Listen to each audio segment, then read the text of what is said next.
அனைவருக்கும் திருக்குறள் வணக்கம்.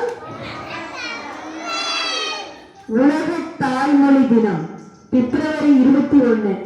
இன்று நமது பள்ளியில் தாய்மொழி தினம் கொண்டாட வருகை புரிந்துள்ள இந்திய மருத்துவ சங்கத்தினர் நமது தாய் தமிழ் பள்ளிக்கு வருகை புரிந்துள்ளார்கள்.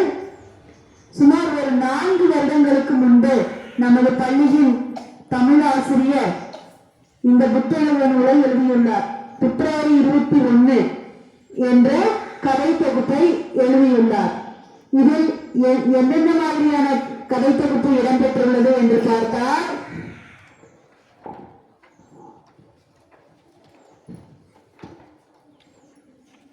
மொழி இனப்போர் நடந்தது.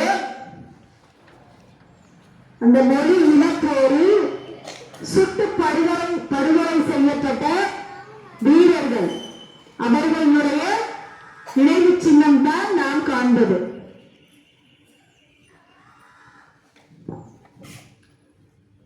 நம்ம தாய்நாட்டுக்காக உயிர் தியாகம் செய்தவங்க தியாக செம்மல்களை பார்த்திருக்கோம், சரிங்களா?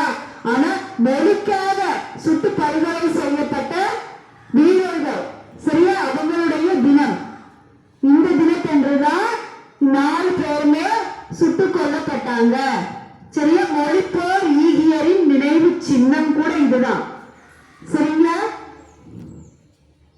தேங்க்யூ.